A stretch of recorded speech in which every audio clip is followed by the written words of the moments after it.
Bakunzi ba Holy Canaan TV, n'umunezero kandi gusubira guhura namwe ngo tuganire ijambo ry'Imana.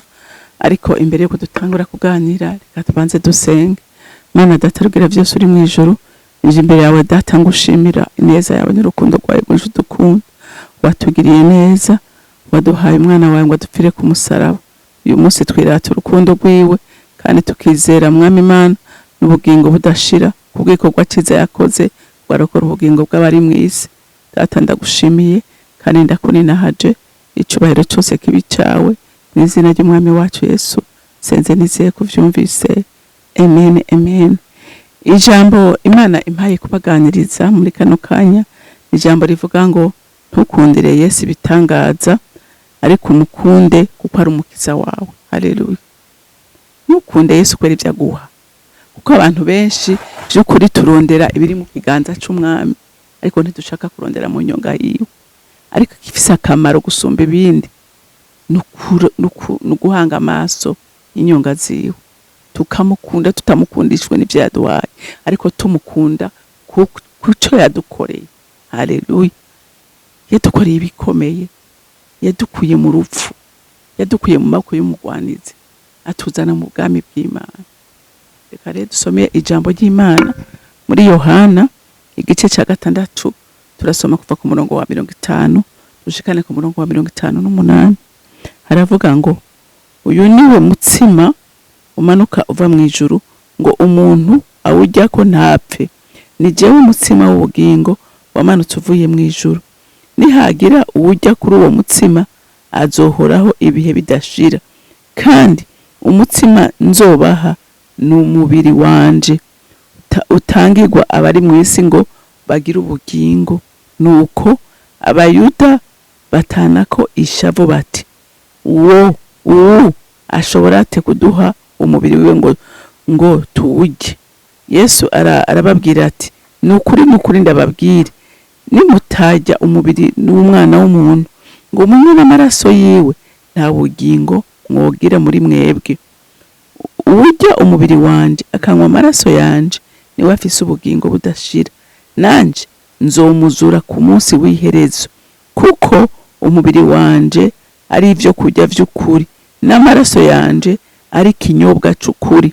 Urya umubiri wanje akanywa amaraso yanje aguma muri jewe, nanje nkaguma muri we.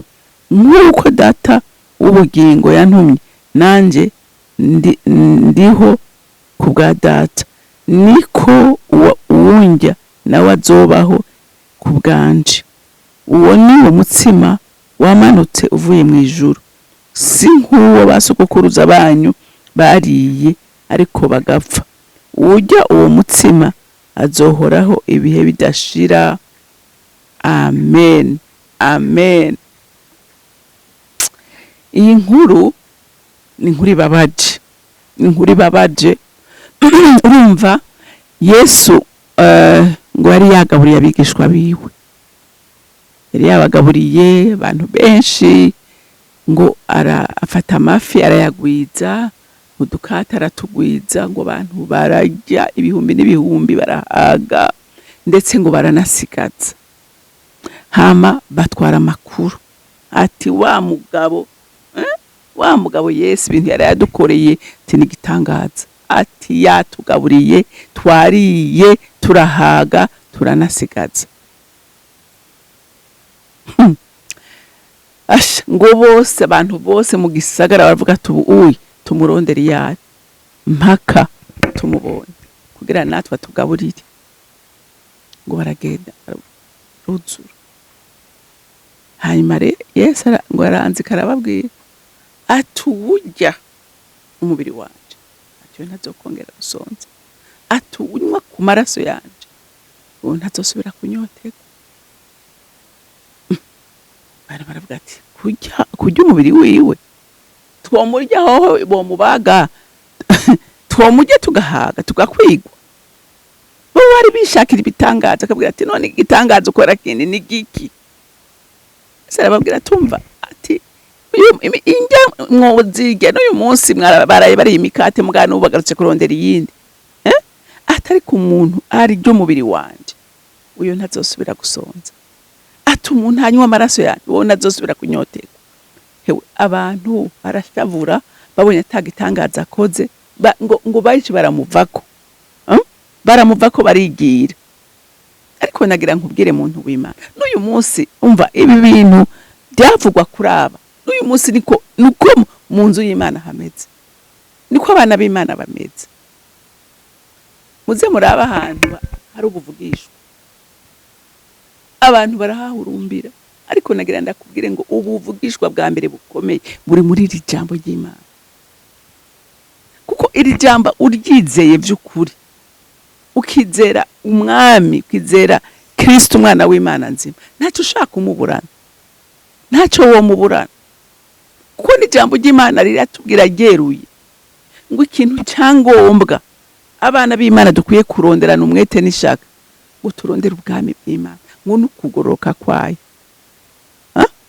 Ibindi byose ni nyongezo.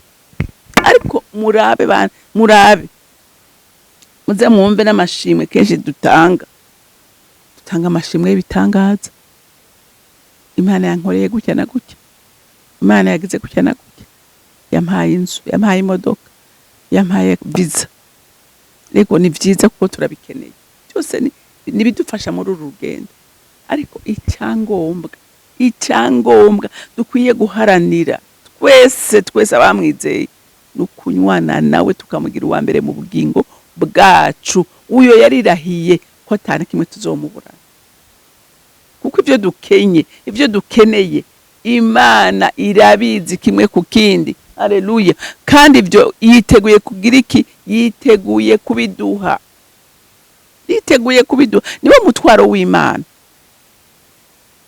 Kujya umuvyeyi yitwararika umwana wiwe, ugira uyu munsi umwana arabwira nyina ngo ngaburira, nyina arabizi ko ateza kurondera na papa, barazi ko ateza kurondera iby'abana bake, barazi ko Minervare umwana ne yisusi yango Minervare biza kugenda afise papa mama, ibishoboka.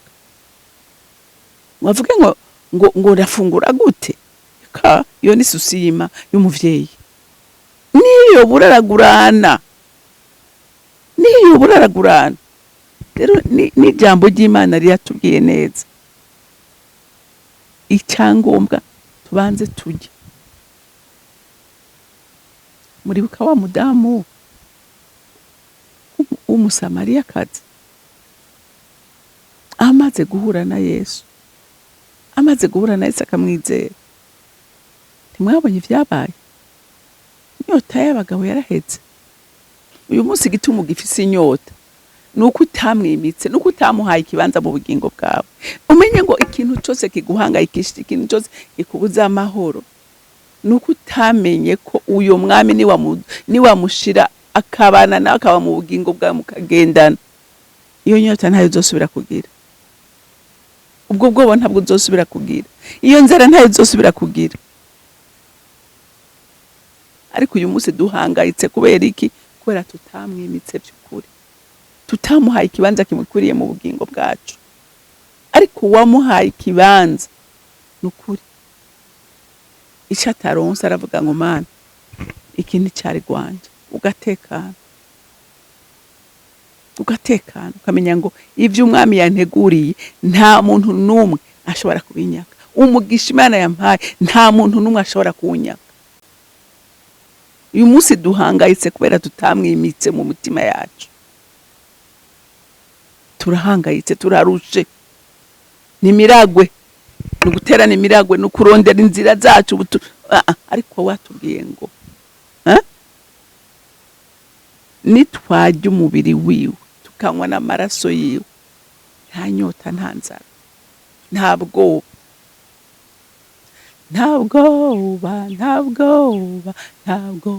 nzogira, Yesu angumbiriye, ntabwoba nzogira, ntabwoba nzogira, Yesu angumbiriye, ntabwoba nzogira. Ntabwoba uzogira, nta guhagarika umutima, kuko uyu arakwitwararitse. Haleluya. Uyu arakwitwararitse.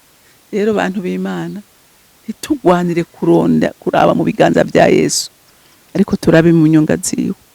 Nitwaraba mu nyonga ziwe no mu biganza azosuka umugisha udukwiriye, azodusukira ibidukwiriye, kuko aratwitwararitse ko turabana b'Imana, turabana b'Imana, turabaraganwa na Kristo. None data wumva yo dutererana gute? Nahawe rero uhitemwo neza uyu munsi, ntugume uri kuravuga ngo ndate umva ko atankoreye iki ndagiye, ko ibintu bidahindutse. Naho atabihari tegereza kandi uvuge ngo ndakunda uwo mwami n'umutima wanje n'ubwenge bwanje n'inkomezi zanje. Ibindi nukuri ibyo ni devoir yiwe, umva ibigukwiriye ni devoir yiwe kubiguha, ariko nawe nk'umwana ni devoir kumwubaha no kumwumvira. Umwana atumvira umuvyeyi ntamuhimbara, ariko umwana yubaha umuvyeyi agakora ibyo ashaka aramunezera, kandi ntacyo atomukorera, ndetse yonarenza. Nukuri umwana agororotse araryoshe, ntacyo utomukorera. Iyo agusabye ikintu wihuta kugikora. Natwe tugororokeye Imana tugakora ibyo Imana ishaka, ibyo tuyibwira iyo vyumva cyane gusumba, ariko dusabwa kugororoka, dusaba kuyumvira. Haleluya. Nitwayumvira ntacyo tuzoyiburana. Imana yo mu ijuru ibampezagiriye. Mwami wanje, mukunzi wanje, ndagushima kandi ndagushimira urukundo rwawe n'ineza yawe. Mwami Imana nukuri ntawakubashe, ntawakurondeye wigeze wihisha. Ugukunda uramukunda, ukurondera Mwami Imana ukamwakuronderana umwete uramwiyereka, kandi ntacyo twakuburanye. Oyaye, ntacyo twakuburanye. Ugendana nawe wese umugirira neza, ariko kenshi abana b'abantu tugutera umugongo bigatuma dusuhuza umutima. Ariko ndasenze ngo umuntu wese agira ishaka n'umwete ukurondera mu nyonga zawe. Ibiganza byawe byo wama witeguye Mwami kubirekura kugira ngo duhezagirwe.